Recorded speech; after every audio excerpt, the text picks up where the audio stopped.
Good morning guys, and welcome back to the channel, and welcome to a very cold and blustery day here in Brighton. It's -2, my hands have gone a shade of blue, my face is losing all sensation, but we're not here to feel sorry for me.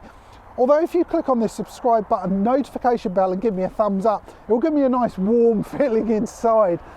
We're here to talk about this brand new Seat Leon e-hybrid. Now this is a PHEV, and this type of PHEV is perfect if you do a lot of urban driving or maybe short commutes. Now Seat have said this will do 35 to 40 miles on a full charge, and I want to put that to the test.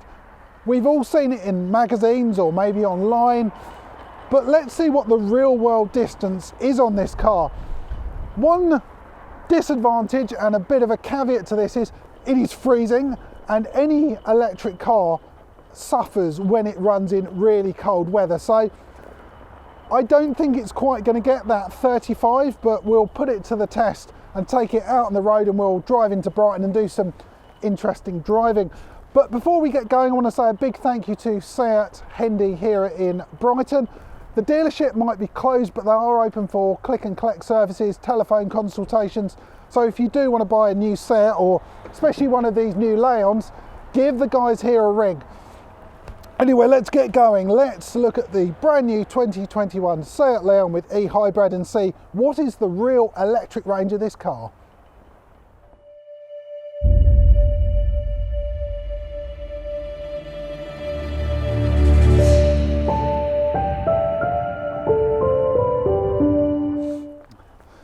Before we get going on the road, we'll have a quick look under the bonnet. It won't be in too much detail. That's primarily because I don't understand fully what's under here. I'm not a mechanic, but I suppose if you're buying one, you don't need to worry about it.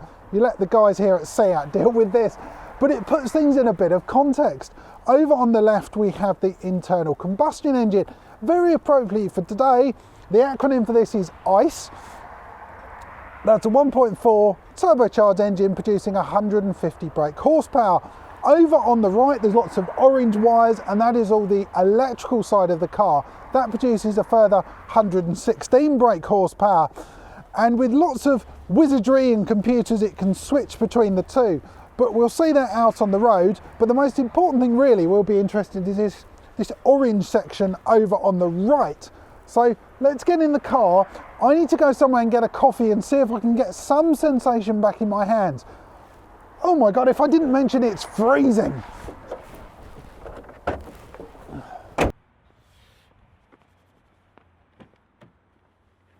Oh, let's get going. It's absolutely freezing. Oh, I've got no feeling in my hands whatsoever. So what we're going to do first of all, I think there is a McDonald's relatively near down on the seafront, so we're going to head on down there, get something nice and warm, nice coffee, and go from there. So that's our first destination then, is off to McDonald's. So we are off in this brand new Seat Leon. I've charged the battery to 100%, so that will give us the best chance of getting anywhere near the range that Seat claim it will do. If I look on the instrument cluster here, it tells me how many miles it thinks. So it's saying 28 miles. The trip computer is set back at 0. Let's see what we can do. I'm going to put the car in eco mode, so we're going to try and save as much energy as possible. Go over here, we'll press eco, and then we'll have a look at some of these other areas. I'm going to have to put the heating on though. It's so cold, it's ridiculous.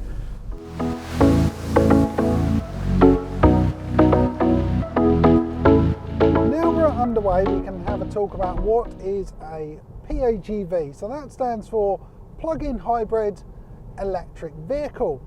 And as you saw at the beginning of the video, when we were looking under the bonnet, we have both an electric and a petrol engine. And you can either run in just electric mode, or we can run in hybrid mode, and that will mean it will use both electric and petrol.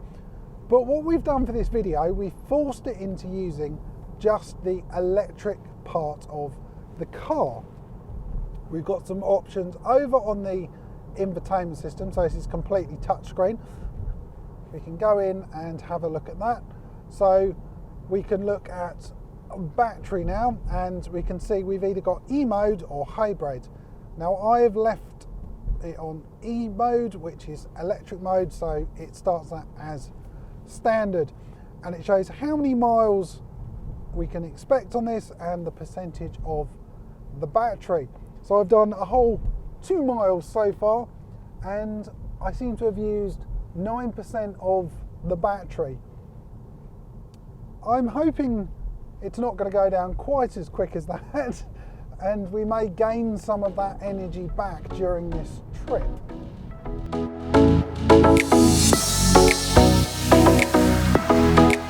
Driving around town is the perfect place for a PHEV or even a full electric vehicle. All of this stop-start is very bad for a normal petrol engine, but the fact we can cut over to electric, we're putting out 0 emissions, so it's great for the environment. It's very relaxing to drive. You've got instant torque from 0 RPM, so you can pull away smoothly and quietly.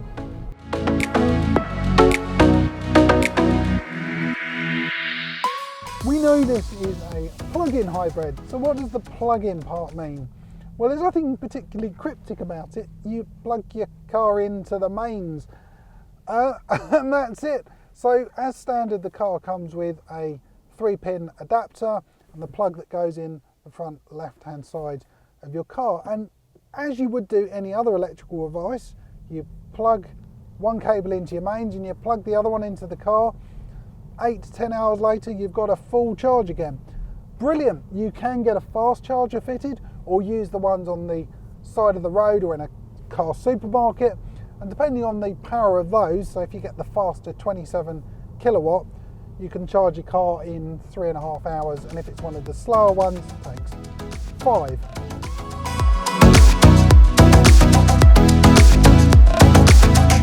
So I'm in Brighton Marina and we're in a very long queue for McDonald's to go and get myself a toffee latte. It's freezing. I've got the heating on ever so slightly, but I don't want to use too much of my battery. I'm trying to save as much as possible. That's why I've left my coat and scarf on. But we'll go there and we'll get a coffee. And then I think, for some insane reason, we'll drive a bit further down the road and park up and get out and have a walk along the beach. I've no idea why I've decided to do that. I think I may have lost the plot slightly. I think that may be down to the cold. It's addled my brain, but we'll do that in a minute. So luckily for you guys, I can speed all this up and you don't have to sit here for the next hour or so waiting for a coffee.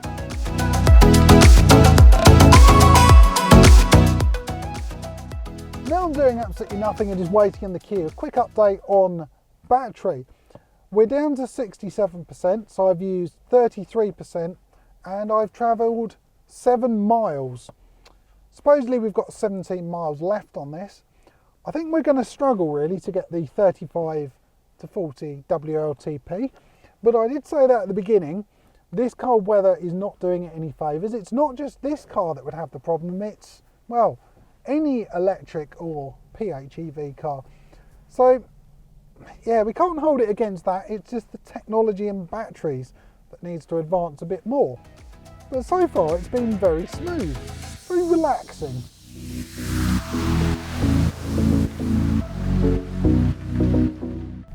Oh, there we go. So that's one coffee down. So what I think we're going to do now, we'll head along to the seafront itself. It'd be a shame, in fact I'm in Brighton, if I don't go and have a quick walk on the beach. Get some nice fresh air, which is probably even colder than I was before. And then we can drink the coffee and then carry on.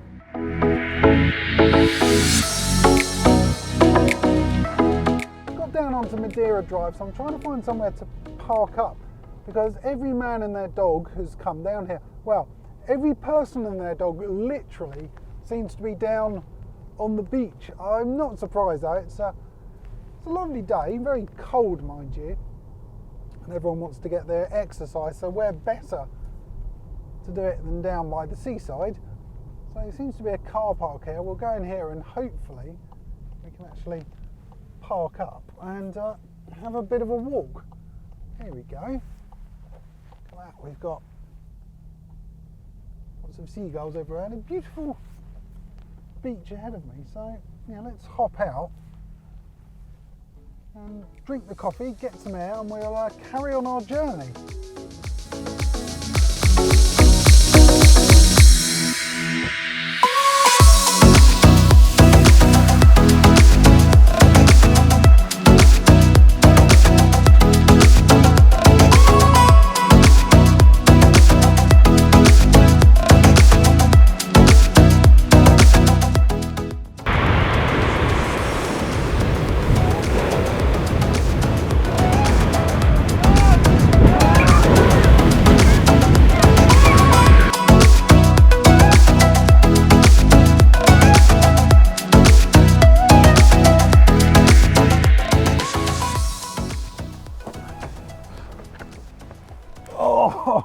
That was refreshing to say the least.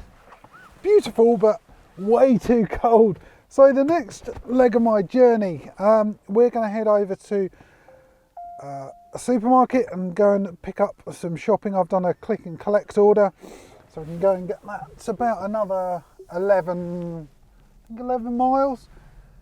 So that will give us a chance to talk about what sort of situation a PHEV might be suitable for you, and about the pros and cons in the car.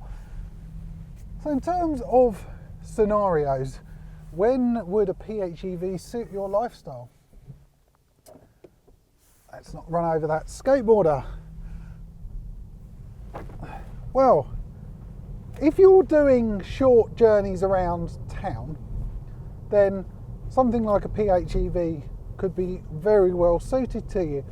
If you're going to do under 20 miles, 25 miles, then you can run on just electric only and charges up at night, and that's it. You don't have to go to the petrol station.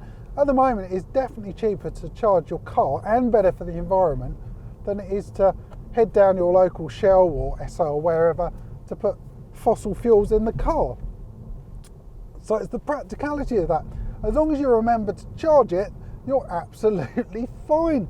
That is something with a plug-in hybrid that you need to remember, is plugging the thing in, and then plug the car in whenever you get the opportunity to.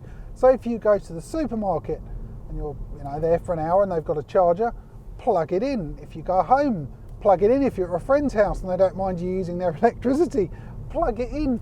It's just a slight change of mindset of using the car, because if you don't plug it in and you use this as a normal petrol car, which you can do, it's nowhere near as efficient. You lose the entire benefit of having a plug-in hybrid. You might as well have a petrol. In fact, it's worse if you're not using the battery. You're carrying around 100 kilos or so more because of the battery tech.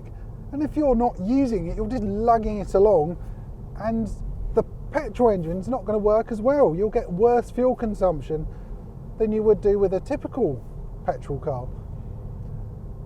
Another great scenario for this, if, for example, you worked 15 miles away, 20 miles, you could drive to work on electric power, drive home, hopefully still on electric power, and charge it up overnight. More and more companies nowadays are actually fitting chargers at work. So you can, again, use the company's electricity while you're there. Plug it in once you arrive, and then by the time you come out of work in the afternoon or evening, you've got a full charge for your car again. Makes a lot of sense.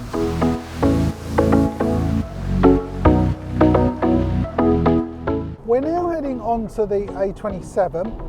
so some faster roads. This isn't really the ideal place for a plug-in hybrid when using just the electric mode only. It's not going to have a problem whatsoever. It's a 200 brake horsepower car, so it's going to be fast, but it does use up your battery quicker, not very efficient. Really, in this you should be in hybrid mode and it will switch between the two, but that's not the point of the video, to see how far we can get.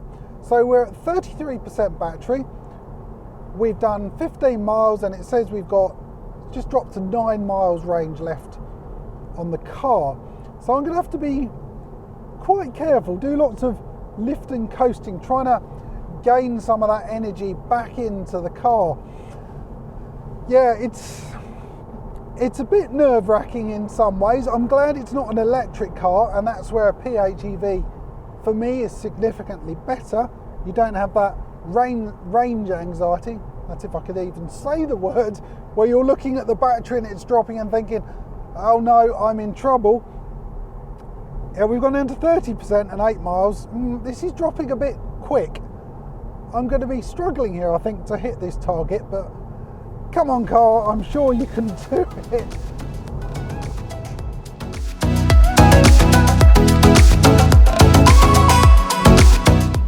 Getting quite near the supermarket now.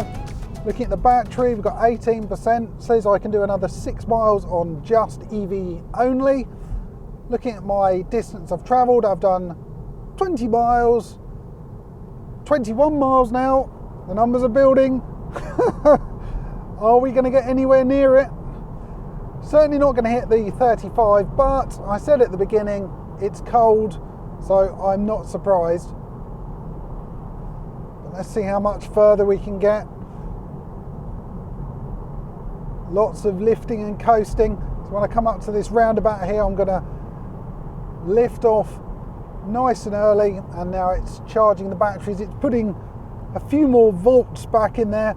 Very few, mind you, just for that short distance, but keep doing that and it all helps.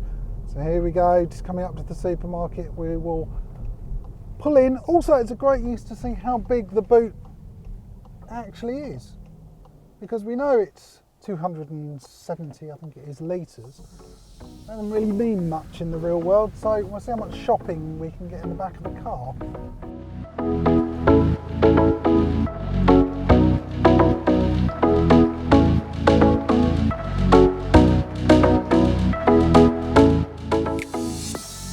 Right, that's the shopping picked up. Next stop is home.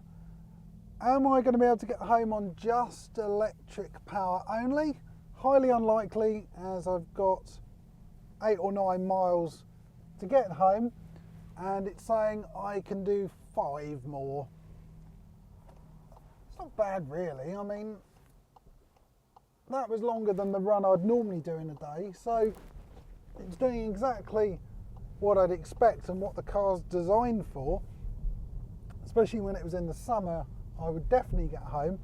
But let's see what we can do. We're going to head home, and this is the one wonderful thing about a plug-in hybrid rather than an electric car. At the moment I would be panicking big style. There are no electrical chargers around here, so I would be stuffed. I'd have to pull over at the side of the road and knock on someone's door like over here and ask if I can plug the car in and sit there for the next 12 hours while the car charges up. Yeah, it's probably not gonna happen.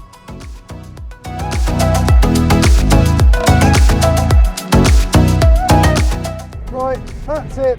We're out of electrical power and we've hit 25 miles. The hybrid motor's automatically come on, and that's it. So guys, the answer is 25 miles. That's how far you can get when it's cold in the new Seat Leon e-hybrid. Not too bad really. So now I'm over to the normal driving mode. We've got the petrol engine has kicked in, and that will also then start charging the car and also turning the wheels so I can actually get home. Didn't notice the actual petrol engine come on. That was very, very impressive. I do like this car. This is fantastic. What a great little family car this would make.